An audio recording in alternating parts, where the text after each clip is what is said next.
Hello and welcome, everyone. My name is Renee Garrett, and I'm your speech therapy PD podcast host for Brainstorms, Functional Neuro Rehab for SLPs. Before we get started, we have a few items to alert you to. Each episode is 60 minutes and will be offered for zero point 0.1 ASHA CEU. Here are the financial and non-financial disclosures. Pamela Rowe receives an honorarium from Speech Therapy PD for her guest appearance on a podcast, and her non-financial disclosure is that she is a member of the National Black Association of Speech, Language, and Hearing in Basel and a committee and partnership committee member of Basel GAP Committee and Partnerships. She is also a member of the Society of Public Health Education, Sophie National and Florida chapters, and the American Public Health Association, or APHA.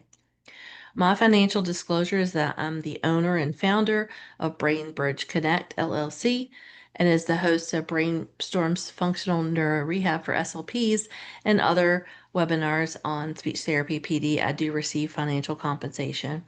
I'm also an adjunct instructor at James Madison University and Old Dominion University. My non-financial disclosure is that I'm the secretary for the Communication Disorders Foundation of Virginia. Questions can be written in the chat or the Q&A box and will be answered throughout the presentation. Now we welcome Pamela Rowe, MA, CCC-SLP, who's the clinical director of a Florida-based therapy practice providing speech, occupational, physical, and respiratory therapy across 6 locations. With over 27 years of experience, she specializes in early intervention, pediatric, and adult rehabilitation services. A public health researcher and doctoral student at the University of Indianapolis, Pamela has led developmental screenings for over 2,500 multilingual children, providing key data to school districts statewide. She's a national and international speaker on topics such as central auditory processing disorder, foster care clinical services, maternal child health, telehealth, and developmental screening. Pamela has been featured on podcasts and served as a legal expert witness in high-profile cases. As co-author of 2 professional guides, she supports clinicians in launching their careers and practices. A longtime advocate for children and families with developmental delays, Pamela partners with state agencies to promote communication access and equity in underserved communities. Pam, I'm so glad to have you back. You were on with us about a year ago, and so I'm so grateful that you decided to come back and present again. And I'm very excited to talk about this really, for me, just a really interesting topic. And so I'm excited to learn from you and discuss. So welcome. Thank you so much. Thank you for having me. I'm excited to be here and talk about how we can just serve our communities in a more knowledgeable way. That's what it is. So we're so used to thinking about our community, especially as speech language pathologists. If we're in the pediatric realm, we're thinking mothers and we're thinking children, but many times we're not thinking about the father. And we're not thinking about the spectrum of fathers that are there and how do we include our fathers. And not everyone is always present. Some people are present in spirit, but there's some of our families that have a member that is justice involved, that's incarcerated. So that's something that we need to educate ourselves on as we serve our families, we serve our communities. We need to start to think about these parts. And as speech language pathologists, because we serve the community, we are part of the solution. We are part of anti-recidivism. So I'm going to be throwing out some terms maybe that people have not heard of before, but recidivism is talking about the rates in which people that were justice involved, that were incarcerated, that they return back to being incarcerated, whether it's at the juvenile justice system, or whether it's in the adult facilities in prison, but looking at those rates, that's called recidivism. And anti-recidivism is all the areas that we can be part of to ensure that there's wraparound services preemptively, but also wraparound services to ensure that individuals will re-enter back into their families and their communities and thrive. And I believe that we can have a major seat at that table. There's so many tables that we need to take a little bit more of a seat at. Yeah. Don't get me started on that, but we'll stay focused. We're gonna stay focused. Yeah, well, and I think that, I had someone else on that's out of Colorado who she is working primarily with this population with underdiagnosed, misdiagnosed TBI and other cognitive communication disorders in the justice system, Oh, what's her like name? later teens and mostly, adults, but later teens up into the adult range. And one of the things that we talked about a lot was that a lot of people are, we make assumptions about people in the justice system that, oh, they like it because they get a roof over their heads, they have meals, right? They no, come on. Most people don't want to be in that system. It's a systemic problem.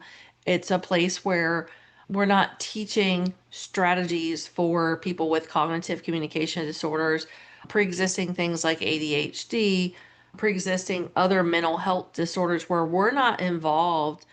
And maybe you are if you're a school-based SLP, you're involved early on where Right. you might be seeing this and you might be seeing some literacy issues from kids who are bounced around because their parents are incarcerated from home to home, city to city, school to school. And then that trickles into their teenage years and their 20s, and they're not equipped to make the best decisions. And they're not necessarily in an environment where they are easy, like good decisions aren't easy. They're making Right. decisions for life survival, right? They need Right. money, they need the place to stay, they need food, those basic Maslow's hierarchy of needs that they don't maybe even recognize that that's what it's called, but really that's what it boils down to is survival. They're doing Mm-hmm. what they can because they don't know. They don't have a role model. They don't have active people in their life who are providing safety. Square one is safety. Mm-hmm. You need to Mm-hmm. feel safe in order to make good decisions and have good brain development. And if you don't have that, it's really setting people up for not being successful and not making Mm-hmm. choices because they don't know how to do that. They're just Right. trying to make it to tomorrow. I want to, you mentioned something how incarceration can exacerbate and create Mm-hmm. and further mental health issues in our men, women, adolescents that are incarcerated. You know, so there's depression, there's Mm-hmm. anxiety, there's PTSD, there is also self-actualization, lower self-esteem, all of those things because you have real situations of overcrowding, limited social interaction, inadequate health care access. Can we talk about that? The health care is not popping in the prison system. And moreover than that, we have to think about it. I really want us to kind of really think about it, what it does to communities to have some of our men and women just plucked out. Many times they are the financial backbone of these families, right? Sometimes they are the sole or one of the major financial breadwinners in the family. And it doesn't just affect just that family, it can affect multi generations, Mm-hmm. because it's not just the husband or the father, he's also an uncle, he's also a Mm-hmm. son, he's also an employee. So it affects the entire community. And when we have that regarding, when we have that upheaval in the family structure, when we have that upheaval in communities, it has a ripple effect. And it actually increases the rates of the likelihood of the child entering into the system. It almost introduces a culture. Uh, Mm-hmm.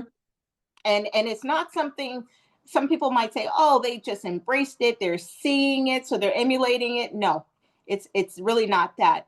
It's a trajectory that it sends that family on, which is really under, we don't look at that enough and we don't perceive that enough. But there's so many things that we can do, but I'm going to let you get into the questions.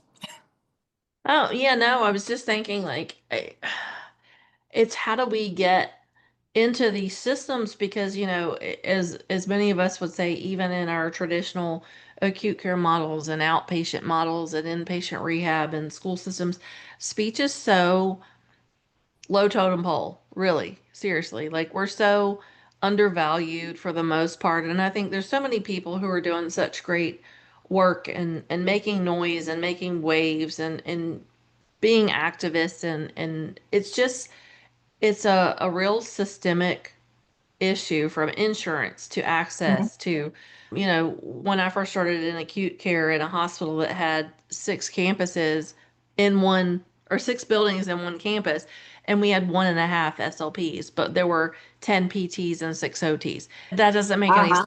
to me. We're in a Yeah. burn trauma. We had a trauma, a neurotrauma. We had a trauma, just trauma, heart hospital, like all the things. And we're we're not always supported in our leadership from the top down, and that's a problem. But like getting into these systems where, you know, do you want to be going into a prison or do you want to be preemptively trying to educate kids and students from a younger age or young 20s or late teens for what they've been through and being in maybe more of a juvenile detention where it's not a full on prison? How do we get into those spaces and how do we advocate for services? Do we go through PCPs because they don't have PCPs? So how do we get into those spaces where we know our services are so limited? I think it's going to be, and it's always, a situation because I used to think, how do we get in there? How do we get in there? And I've hit a brick wall. I work with Jamie Gant. She's a speech language pathologist, and she had, Jamie? I've heard the name. Okay. So she has, now I'm just bringing her in here, but I'm not going to be gossiping. Hopefully she'll be listening to this. So, ooh, yes. Thank you very Yeah, much. it's just Give it's me that. Jessica Cortez. Yeah, for sure. Cortez. Okay. I'm going to have to nominate her for something, but I'll remember to do that later in Colorado. So Jamie Gant has a background in working in the justice system. And she's in Tampa, and we've been trying to get a foot in the door. How can we serve the juvenile justice system? And it's been a brick wall. But let me tell you this, what I learned is there are opportunities that we all have. There really are. Like, how do we get in the system? We're in the system already. We may Yeah. not be in the middle of the system, but wherever you are justice involved. Ooh, you need to know that. Wherever you are on this continuum, you are justice involved. It's not just the people in prison. You're in community, Hmm. we are in community. You are justice involved. You're involved with people who have been incarcerated. Clutch Hmm. my pearls. Yes, you are. You're Not serving not you're, clutch my pearls. you're serving families right now Yeah. who have needs right now. Right now, I promise you, you do. And maybe they're not opening up because you really haven't created that safe space where they can open up. I'm going Hmm. to say the ownership has to be on the SLP right in front of them. I'll give you a for instance. So I like to vibe with my parents, and completely no judgment zone. Okay. And I think that creating that will help them open up. I always say, hey, is there a parent that we can include in this? You know, I'm telling you that question alone, I will never say, is someone incarcerated that we could? No, I'm never going to say that. But is there another family member? Is there someone else? And I'm in an inclusive space. So sometimes that, the mother will say, well, I didn't know, but, my wife. Awesome. Get wifey on the phone, keep Hmm. it really inclusive. Or, I do have a boyfriend and he wants to be a part of this. He's incarcerated. So I don't know. Get him on the phone. And you know what? Our anti-recidivism is also in the language that we use and Hmm. the way in which we respect everyone. He gets on that phone. I'm yes, sir. No, sir. Hmm. Yes, sir. Do you have any questions? What questions can I answer for you, sir? I'm extending that dignity. So sometimes we may not be aware of who is currently or has a past history of being justice involved. But I promise you, if you start to open up that safe space, you're going to be very surprised to see, hey, this is a way that I can uphold the dignity and really extend these services to a family that is in need in a way that they feel heard, seen, and supported. Yeah. Well, and I think a good place too is, I spent some time working with our community services boards locally.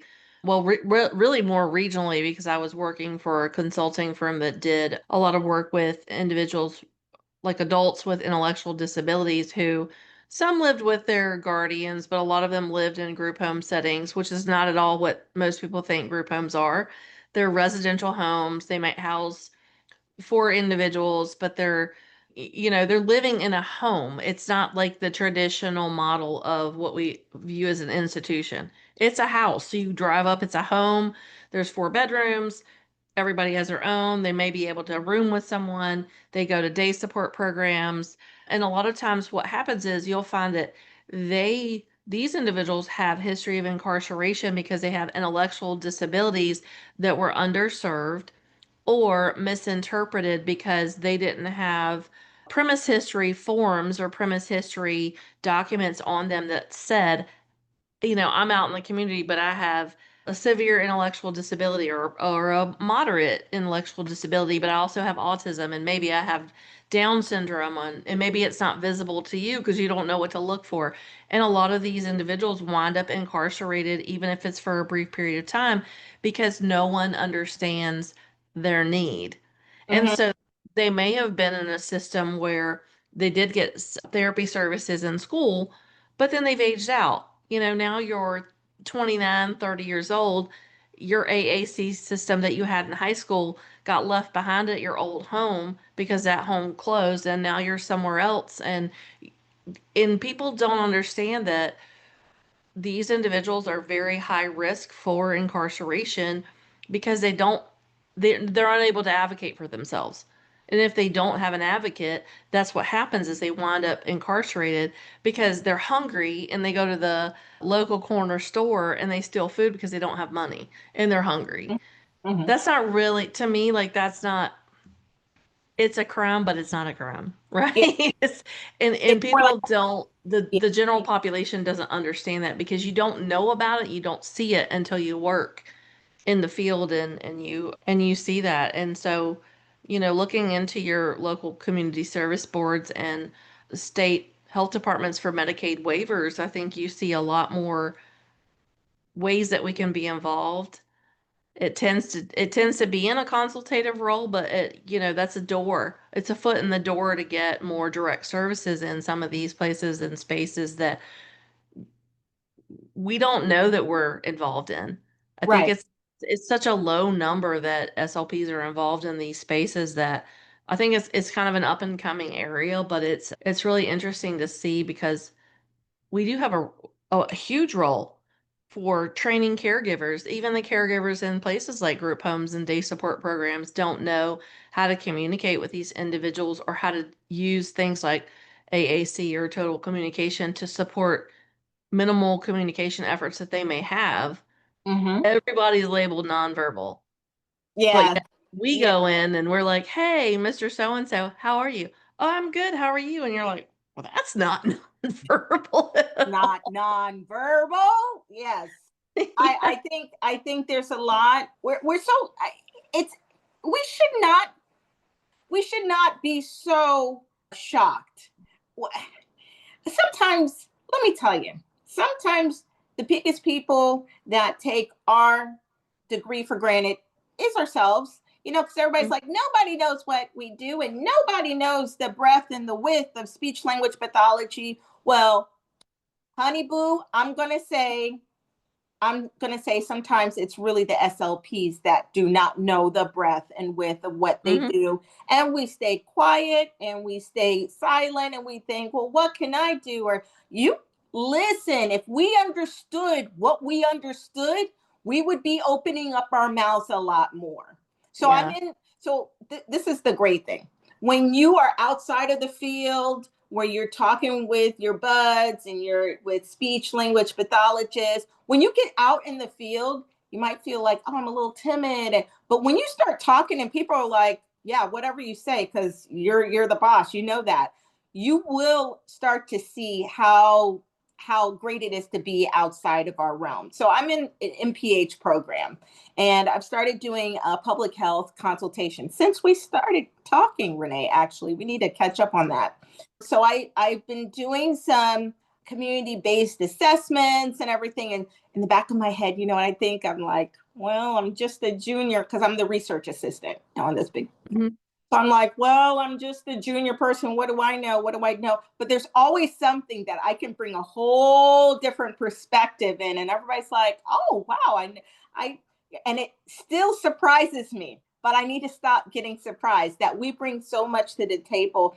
And when we start to think about things that are right in our midst, right, that we are actually part of this continuum, things like school to prison pipeline, we're a part of that. I'm not saying I'm generating it, but me I work in schools. I have contracts in schools. I work in home health. I'm part of that pipeline. In fact, they say it's so complex, they're calling it a nexus. But the school to prison pipeline, it's like the policies and the mindset and the practices and the protocols that push students, particularly students of color, and students with disabilities, okay, out of the schools, and especially in certain areas, they're going to have the police called on them. There's not going to be a detention. There's not going to be it's going to be like, oh, he's violent. That's pretty dark because this student's pretty dark. He's violent. Let's call the police. I don't think people understand. People are calling the police on children. I worked at a charter school just here in Palm Beach County. And this child was struggling. Now, I can see that there is possibly, maybe, definitely some undiagnosed disorder. They haven't gone through the steps of getting the diagnoses. But this child was struggling one day, and the principal just made the call and said, that's it. We're going to call the police, and I think he's going to hurt himself, so he needs to be Baker acted. Like, it just went from 0 to 60. Not even like, oh, let's take some time, and you're having a rough day. Let's talk it over with the guidance counselor. Oh, he talks to himself. No, he's stimming. The dude's stimming. He's stimming. But no, it doesn't make sense. He makes A's. Okay. So I was there. It was a horrible situation that I came on the tail end of, and I had to do an evaluation, and they really wanted to prove this, that, and the other thing. I was part of the prison to pipeline system. But I had to document after talking with the parents, and I talked with the parents on the side and told them exactly what, my perceptions were and everything. They were already on board, so they, ended up taking the child out of the school. But there's many of these instances, children with and adolescents with disabilities, and also children of color, and also, they don't really put it in here, but also children of different languages. Okay? Yeah. And or childhood trauma. And childhood trauma. The ACEs, the adverse childhood events. There's a lot. And with jumping to conclusions, and it's more than just jumping to conclusions, right? Because when we're talking about jumping to conclusions, that's when you're like, oh, you're going from 0 to 60. But we're talking about calling the police on a child. Yeah. You put that on a record. Yeah. It's labeled. They are the ones that you call the police on. Yep. And it follows them everywhere, from county to county to county to county. And you hope that people are going to be educated that come into contact with that child, but it's already labeled on there. It's labeled. So it increases the likelihood that that child will have the police called again. And it snowballs, it snowballs, it snowballs. That's one child. but it's a common practice. Yeah, I had someone who was in his early 60s, this caseload I had before, and he was labeled as, I think it was a severe cognitive disorder, schizophrenia. Everybody in this is labeled schizoaffective. Maybe they are, maybe they're not, but I feel like it's a blanket diagnosis. It's a blanket. It's like cerebral palsy. Everyone has schizoaffective disorder, and everyone's got a profound or severe. But when I went to see him, and I said, what do you feel like is hard for you to communicate? He goes, oh, nothing. He said, just people don't listen. And, of course I'm paraphrasing, but like his needs were, when I want to go to get Popeye's chicken, I want to go to get Popeye's chicken. And when I'm here and I say, they ask me what I want for lunch, it's in a day support setting, and he comes from a group home, and they want him to say what he wants based on their menu selection. But he's more not so concrete.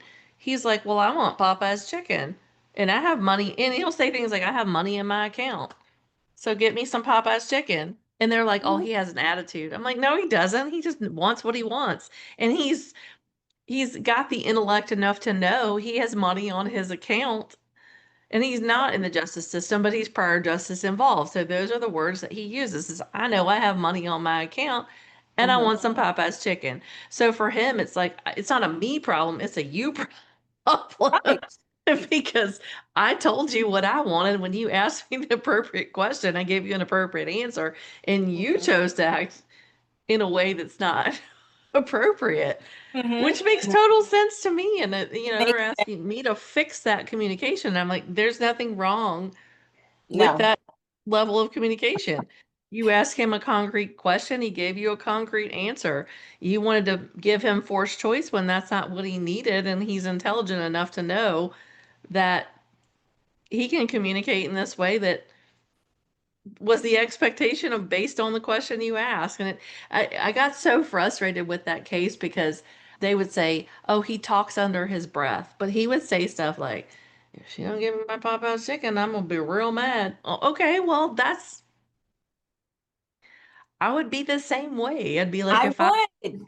if I wanted something specific to eat and I'm in the care of someone else and you ask me the concrete question, I'd be mad too, especially Exactly. if I know I have that money.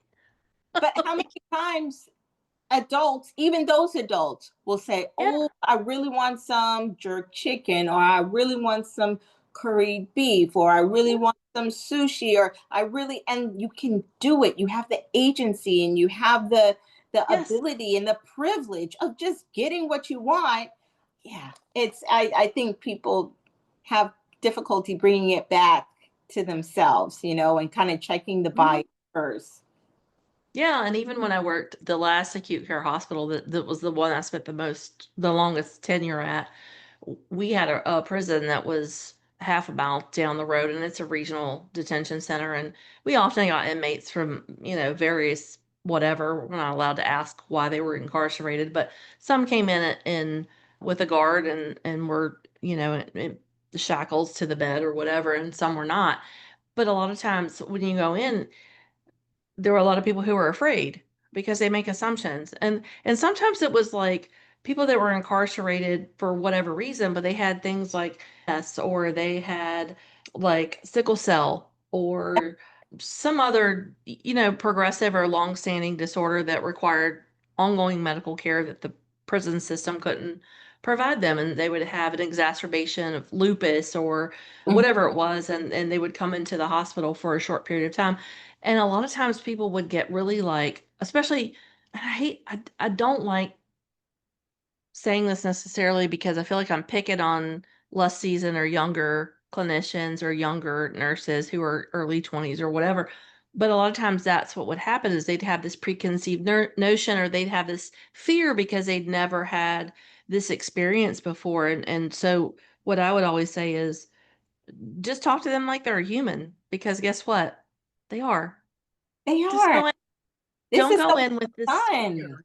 Yeah, Go in and say, hey, my name is Renee. I'm a speech language pathologist, and the doctor asked me if I could evaluate your swallowing. Are you having issues? What's going on? how are you eating? How are you eating before this, or whatever the case may be? And people are always like, oh, you just talk to them like they're regular people. And I'm like, That's unfortunate. So it is, but it's that stigma the stigma, surrounding this whole justice involved, that it's an assumption that it's their fault. They chose to make a bad choice, or they got put in a bad situation, and they put themselves in a bad situation. And we know yeah, that, yeah, sometimes that's true, but sometimes it's not true.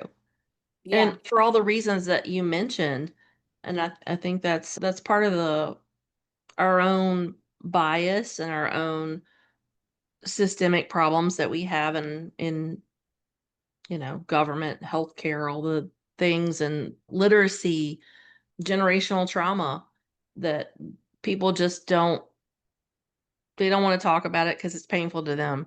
Maybe Yeah. they have it too, and they just don't want to talk about it because now we've risen above it because we have a master's degree or we have a doctoral degree, and we're out of the system, and we don't want to go back. But we Hmm. have to remember that this could touch anyone.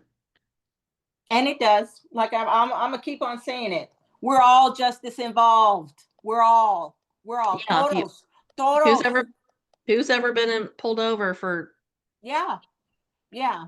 a not I didn't really violate the traffic, whatever. I just got pulled over. I actually Hmm. got pulled over because, and this was years ago when my kids were little, I got pulled over going to pick my kids up from school because Mm, my car fit the description of a bank robbery in the area.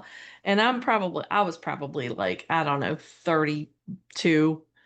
And I'm like, do I look like I'm going to rob a bank? And of course, that's probably the worst thing you could say because the police yeah, officer was like, you'd be surprised. And I'm like, oh God, here we go. yeah, yeah. I tell you what, it's tough when you're talking about that the patient that Hmm. that's now in the facility, and he comes in. The system does a lot to fan the flames, if you know what I mean. He's coming in with planking, shackles, and the pictures, and this, and handcuffed and everything. It's pretty dramatic, right? Yeah. Dramatic for visually for someone else, but then think about mentally walking in and thinking, oh, yeah, I'm going to get good care here. Look how I'm walking in. And what Mhm. that does to someone's spirit, what that does to them mentally, what that does to their psyche and their mental health. It's a lot. It's very alarming. And just being able to, I think, everyone understanding that the care of patient, deserves everyone deserves good public health. Everyone Yeah. deserves good public health care, and everyone deserves the services that we give, not just who we think should have it, but everyone deserves that. It's not a privilege. Everyone absolutely deserves it. And we got to do a little bit better. Well, a whole lot better. We have to do a whole lot better of understanding that it's these are our families. This is someone's brother, this is someone's son, this is someone's, or talking about women, this is someone's mother, this is someone's daughter or auntie, or thinking about all of these relationships. And it may not be someone directly related to us, but we're related, we're in the same community. If Hmm. they're in your facility, you're a community partner, you're a community member, you're in relationship with them, not just as provider, but as a community. And this is part of, we've got to learn how to care for all the members of our community, whether Yeah. we feel comfortable doing it or not. We just got to get over that. Just whole I've got to be comfortable in order. Come on, get over it. That's so it's so outdated, and it's so basic. It really, at this point, it really is basic. I mean, we've got to rise above, and we really have to care like we mean it. We really do. We really have Oh, to that's provide so good. quality speech language pathology like we mean it, like it's tailor fit, and it'll be a nice wraparound services to meet the needs, not our needs. So we feel ooshy gushy inside, but I'm talking the community's needs, their family needs, our justice involved individuals, their needs. I read something today, and I have a question that's in the Q&A I'm going to ask in a minute, but I read something today.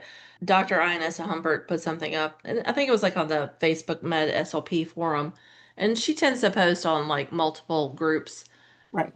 The point of it, and I'm not going to try to quote everything she said, but the story was about how sometimes SLPs will say, oh, well, I'm limited by insurance, or I'm limited by the care plan, or I'm limited by XYZ, whatever that factor is.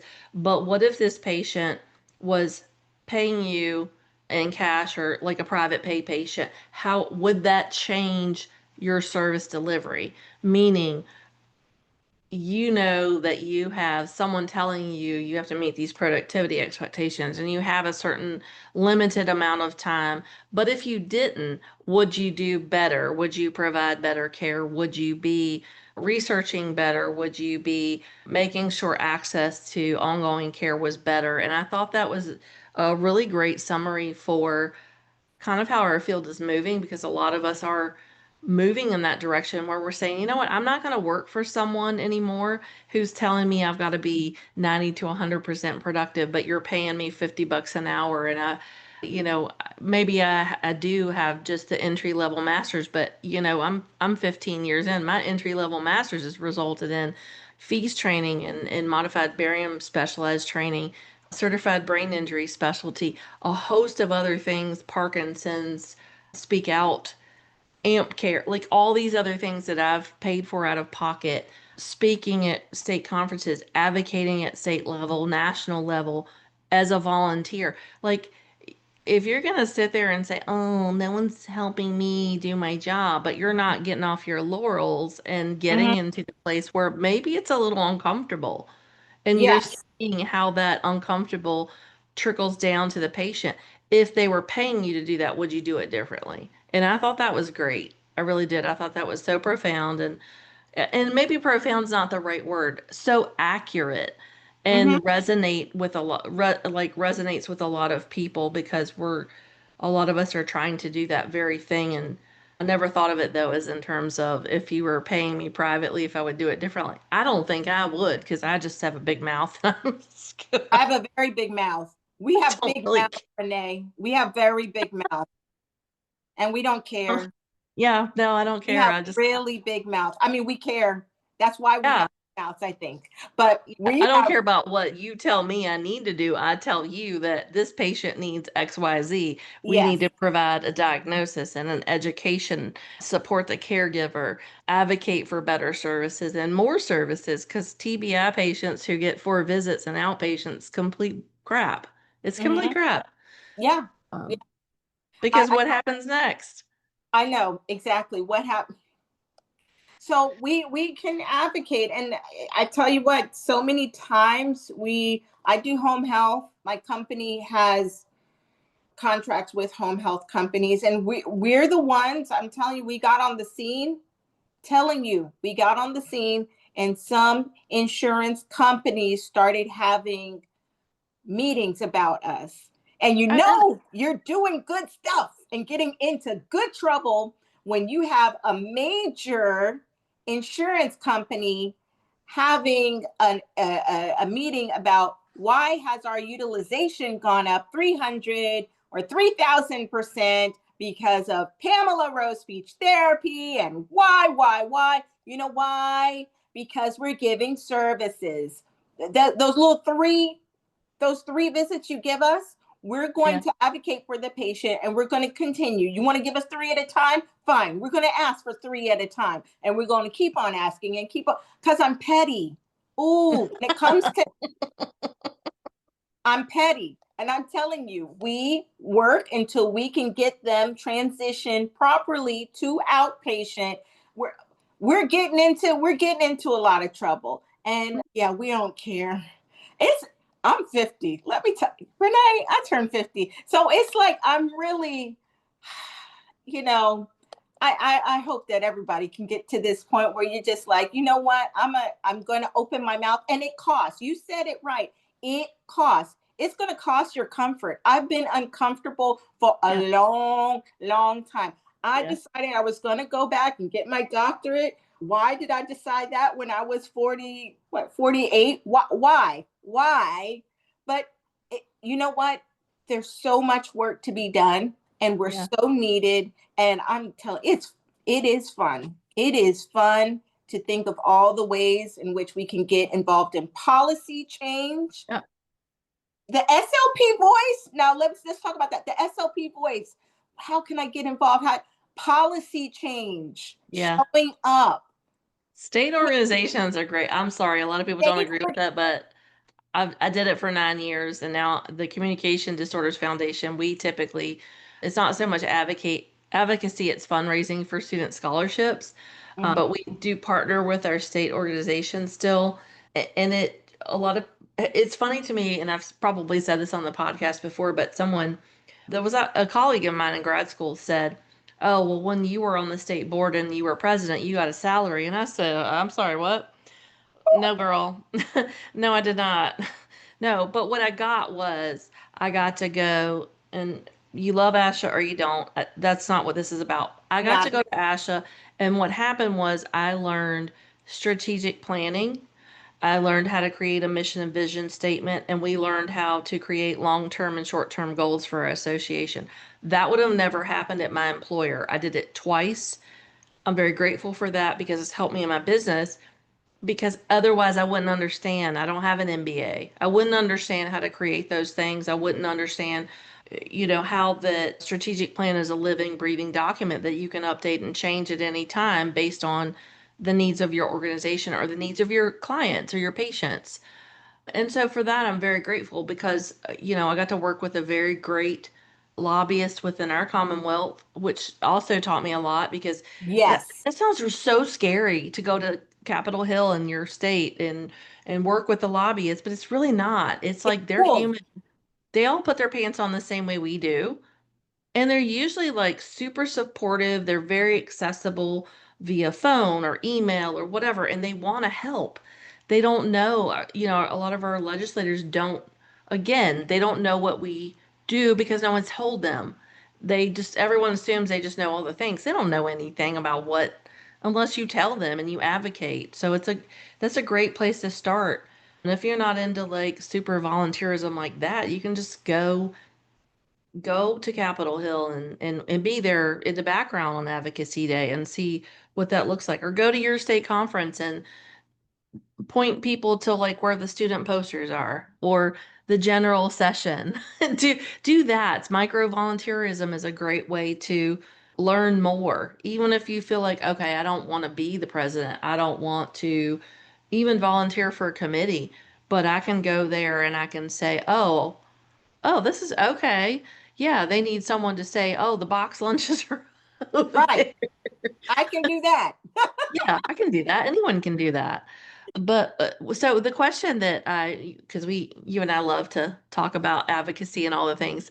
The question that someone put in the chat was, is Pamela involved in JV Hall to do screenings and provided therapy? And so just to clarify, JV Hall, is that like juvenile? Like I just want to make sure that we have the correct information to answer the question, Sarah.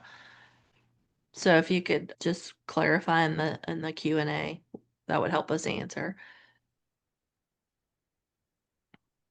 So I don't do screenings in the justice system. I have worked with legal teams. Juvenile. Okay. Yeah, Um, she's juvenile hall. Okay. juvenile, no. Yeah, I had said that at the beginning. I really would love to have an in there. I'm in Florida, so it's very, very, very, very difficult. And when I Yeah. tell you, I feel so, you know what I'm saying? I've been in practice since 2002. So I feel like, oh, I can schmooze my way. Nope. Brick, brick. Now, that being said, I am thinking of some different backdoors because I'm getting ready to start my dissertation and I'm going to have to do a lot of listening sessions. Ooh, and I'm going to have to do a lot of focus groups, and it's all anti-recidivism. And I tell you what, you were saying you can be involved. There's so many ways you can be involved at the state. I love our state association. They are constantly working and doing a lot of different legislation. It is amazing. But even if you are like a researcher, I'm telling you right now, I'm writing a CDC funded literature review outside of my wheelhouse, but the purpose of it is to drive policy change. Mm-hmm. 100% is to drive policy change. Am I a politician? No. But I do have a big mouth. So when people read it, at the end, they're going to be like, this girl has a big mouth. If you're a researcher, how can I get involved? You might be thinking, how can I get bolder? Yeah. Oh, yeah, get bolder and think, well, who am I to make recommendations? Write your research, especially at the end, because they're only going to look at the beginning and they're only going to look at the end. Write it so that a lobbyist, a politician can pick it up and run with it and help. So they'll have something to reference and they can understand it and they have a blueprint to run and get some policy change. Because if we write like that and we write like we want to have policy change because of the time and the effort that we're putting into our literature reviews, our research, I'm telling you, we have a great opportunity to do that. And think intersectional. Yeah. Intersectional. Yeah, because a lot of people think I have a master's degree and I don't have a space or there's no forum for me in research, and that's just simply not true. And I've had people say that to me when I've been at an invited talk, and they're like, "Oh, well, you just have a master's degree," and I'm like, I I spend most of my day when I'm not with patients reading research, and there's a lot of people who are, and I'll shout out Ed Bice, he's in my state and a huge dysphagia researcher, and he'll say, learn how to discern the research because a lot of times the research you're reading is not a well-designed study, and it's giving you a conclusion it's a conclusion, but it's not based on a well-designed study. And so I think a lot of people miss that piece of what is a well-designed study and how do we discern research that way, because I think that's where they get scared and they think, "Oh, well, I'm just going to read all the things and everything is gospel." And we know that's not nope, true. no. So I think some really good starting points are always going to be like meta-analysis and systematic reviews, because those are people who have spent so much time. Like I was looking at this one earlier, and it's not it's I think it's out of Spain. It might be Spain, it might not be. It's well, I gotta go back to the top. It's PubMed. I was reading this before I talked to you. Mhm. It's communication disorders in the correctional system, a systematic review, but it was published in Revista Española de Sanidad Penitent. I'm not going to try to say that word because I don't want people to tell me that I suck at Spanish. I You know. said it wrong. But it's talking about communication, hearing loss, coordination for things like voice, language fluency, any disruption in the biological system for communication, and how we need to be looking at that amongst prison inmates. And so what they did was they looked at, and this was a smaller review because this is a smaller publication, but they looked at 25 articles that were selected in the final review, and they had a pretty big sample size of over 2,000 individuals with both. No, it was, yeah, it had both female and male, but two of the studies were conducted with just female populations, which I thought was super interesting. But like you said, we only read the beginning and the end. Right. But it talks about, again, the support for knowing that prison inmates have a higher frequency of language and communication disorders, and it's not necessarily one factor or the other. It can be anything from childhood trauma to poor access to educational systems in their youth. I go back to when I was a student and I worked in a pediatric outpatient facility, and I had an 8-year-old kid, and this has stuck with me. I was in this placement over 15 years ago, and I had this student who the parents were both they both had backgrounds that were not conducive to them having a good supported education. Dad was in and out of the prison system. He was a roofer. No, I'm sorry, he was a bricklayer by trade. They had 5 kids. He was, I think the second oldest, and he was 8 years old. He'd been in 5 elementary schools at the age of 8, and he was in second grade, couldn't read, and had no phonemic awareness whatsoever.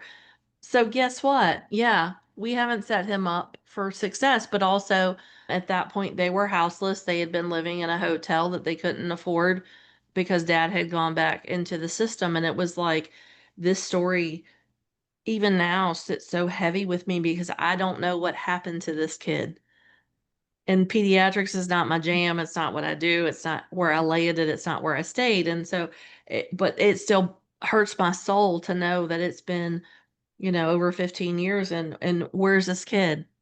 Because Hmm. now he's a grown man. He's about the same age as my son. And where is he? What's he doing?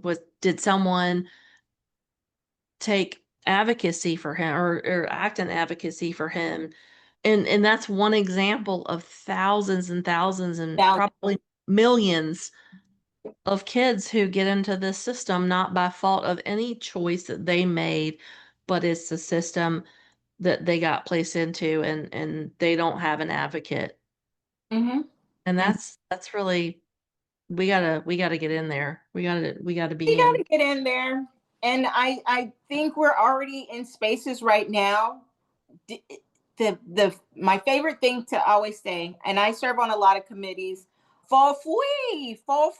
I volunteer. Yes, I volunteer even outside of my backyard. I'm volunteering right now with the Youth Homeless Coalition. They have a youth advisory board in Detroit, Michigan, and I'm on that call every week. And with my big mouth, and I'm the one that's going to say, what about our children, our youth? Can we think about this from an intersectional lens?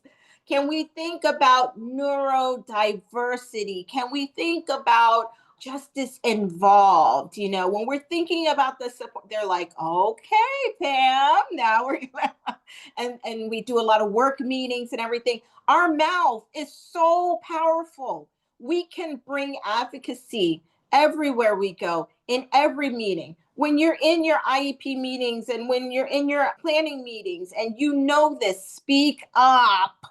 And you can say, Yeah, hey, you know what? Renee and Pam, they were talking about school to prison pipeline. Are we part of this pipeline, or are we part of the solution? Yes. Yes, you can use your mouth and you say it in a whatever. I always say it in a chat GPT way. You don't have to say it in. I literally, Renee, I'm running all of my emails through chat GPT. And it's always like, Pam, take it down a notch. But I am. But the sentiment is still there. I ran it through chat GPT. The sentiment's there. The same way we can take that same idea and bring these advocacy concerns and these realities so that it's just being considered. Because I promise you, there are families that are going through these difficulties of being justice involved and pre or post or during, and we need to make sure that we keep space for them and we take things into consideration, how to serve them better and how to serve their specific needs, because it's a lot different than Jimmy and Jane, who have mom and dad at home and have none of those, food insecurity or housing insecurity or and financial or employee insecurities or health insecurities. It's different. It's different. It's different.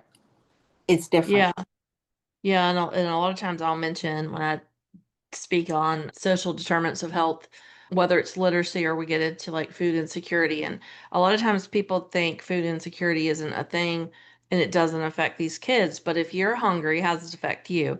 If you know that you're an active adult who needs to go to the gym and you were working in healthcare and you didn't get to eat your lunch that day, are you going to be able to go run 5 miles or 10? Is it your long run day? Is it your long workout day? Are you going to feel like doing that? Probably not. So if little Tommy is sitting at home and he is sleeping at the neighbor's house because mom has to work an overnight shift and dad's in prison and they don't have food, how do you think he's going to perform in school the next day? He's not. He's He's going to be not. sleepy. He doesn't have any energy. He doesn't have good, long-standing, like consistent nutrition. Maybe don't have access to health insurance where he's getting good preventative care or consistent checks with the pediatrician to make sure his growth margins are being met and his developmental. And again, I don't work with kids, but like I have kids. So I know like thinking about those things is really important. And I want to go back to this study I was talking about because one of the things that really stood out for me in their discussion was talking about how this was this particular example comes from the US. Young people with language disorders are particularly, I'm quoting, particularly vulnerable to not understanding their Miranda rights and the consequences of waiving them. They don't understand that there may be an ignorance of their rights, and maybe it's a hostile environment that they're already finding themselves in, so they're not listening anyway. Right So now. Yeah. compound that with a language disorder and whatever that looks like, whether it's receptive, expressive, or both, they might, and we've seen this in some of these documentaries that, people sensationalize, but we've seen it where people don't understand their rights, they waive their rights, and then they basically get railroaded, or vice versa, they accept their rights and they don't request an attorney, but they don't understand the language of, maybe they understood the Miranda rights, right? But maybe they don't understand the language from a seasoned investigator, and they waive the right to an attorney and they just start talking, and they're like, oh, they, for whatever, whatever the timeline is, whatever, there's a whole lot of pieces and parts and components, and they don't, again, a lot of these youth, and even, I see it in our 30, 40 year olds, they're not equipped to answer questions. They don't Mm-mm. understand the question, much less are they able to come up with a well thought out response or an accurate response. They're giving the response that they think will get them out of trouble. Yeah. Yeah. Yeah. And And it's it takes me, and I give this example because I had an eye appointment this morning, and I was sharing with the tech that was doing my initial screening stuff. My daughter started wearing glasses when she was 8, and I said, that if you go to the eye doctor, you'll know this is like 1 or 2, 2 or 3. And I said, we get to like 8 or 9, and I'm like, oh my God, she can't see anything. And my tech said, well, probably what happened is kids want to give the right answer, but Mhm. they aren't always able to know what the right answer is. So sometimes it looks the same, and maybe they want to give the right answer, but the right answer is the same because like 8 or 9 might look the same, but they think they're wrong.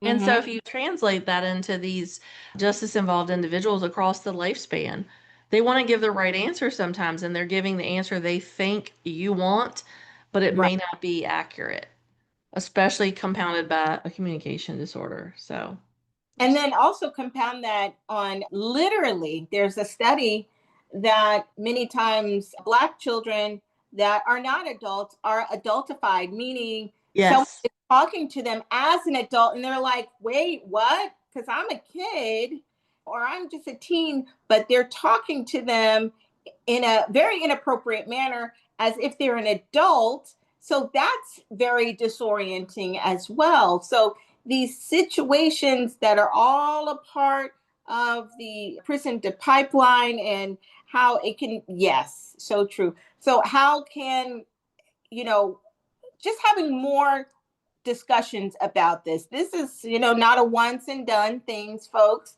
but this is a discussion that, if you want to call me up, you can call me up. I don't know, you can need to find someone you can continue to talk these things out, talk about public health, because I that's something that I do, and I know Renee, you do, our big mouths. We're always talking about it. And I'm talking about this, you know why? Because it's going to help me get the machine going, because I'm going to have to talk to other agencies and hopefully connect with them and get some people that can participate in. I'm so excited about my research and the focus groups and everything. So I'm going to be talking. People like, well, how did you get here? You're a speech language pathologist. Oh, I cannot wait until people ask me that. So yes, This is not a once and done thing. We're going to keep on talking about it and talking about it and talking about it more and more and more.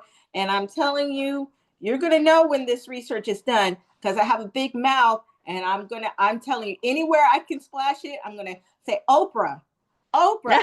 Y'all think I'm kidding. You think I'm kidding. I don't think you're kidding. I know Tyler you. Perry, whatever, whoever. Geraldo Rivera, is he still going? I don't know. See, I'm dating myself. I'm We'll sorry. resurrect him. We'll resurrect him. Dr. Phil, somebody. Whoever. I'm going to be talking about it and talking about it and talking about it, but we need to feel comfortable. And it starts with engaging in these conversations and getting our vocal folds used to, and our minds used to having this. Yes, use your voice, SLPs. Continue talking and talking until your voice doesn't sound so weird to your own ears. It doesn't sound so weird to you till you start to feel and you can fill the room and not be afraid to take space, because we need to. We have a lot to offer. We have a lot of perspective of serving the community, but we just need to continue to learn and speak about it. Yeah. Yeah. And I think one of the things that kind of comes back from the episode, and someone mentioned this with Jessica Cortez, who was a guest on the podcast, but also I got to work with her for a different conference. She just happened to be at a conference in Arizona where she met someone who introduced her to someone who was an activist for this very thing. And that's how she got involved in it initially. And I think that's again where things like community services boards, if you're working with someone who has been in the justice system and they have an attorney, talk to the attorney, reach out and say, hey, you know what? I know you can't tell me anything about this case, but I offer this service. Who else do you maybe know? Who can you link me to? Because a lot of it is all about we talk about support networks, but we talk about our interprofessional networks, and why not? If you want to be involved in this space, that's places that you can easily reach out to and say, hey, reach out to your brain injury association of your state. I'm sure that many states have links to ways that you can advocate or provide services to justice involved individuals. And it doesn't have to be you walking into a prison, having you probably gonna have to have a criminal background check, let's be honest, but you don't have to walk in there and get screened and do things and make yourself super physically uncomfortable. You can do telehealth in that space right now. You really Fingers crossed that doesn't go away, but you can start there and make inroads in not only juveniles, but in young adults and even other adults, because it can change the rest of their life by providing them with strategies, by providing them with the education of, hey, you have this cognitive disorder, or you have this communication disorder, and maybe no one's ever told you that, but here's how I can help you. mm-hmm. And it starts just that simply. So yeah. And start. I can't wait for your research, and you got to come back when you do that. Oh, I will. I will. I'm taking this. It's funny. I say I'm going to take the lazy route and I'm going to use it as my capstone and my dissertation and everything. But I'm like, dude, I'm doing 2 degrees. That's not lazy. It's smart, I think. You're not lazy. No, no, absolutely not. And of course, I just want to say thank you again for reaching out and coming back on, because you're a great guest and you have such great insight, and I think for us it's just so needed. And so I appreciate you being so willing to share your time and your knowledge, and we wish you so much. No, I don't want to say luck, because you're going to do it. Doesn't matter if you have luck or not. I just wish you so much continued success, I guess is the best way of saying it. And you're always welcome to come back and share with us. Thank you so much. Thank you for having me, and I will be back. I love it. I love it. And again, Pam, thank you so much, future Dr. Pam. Thank you. Thank you. We love you and keep doing all the things. Thank you. All righty. I'll see you Bye-bye. soon.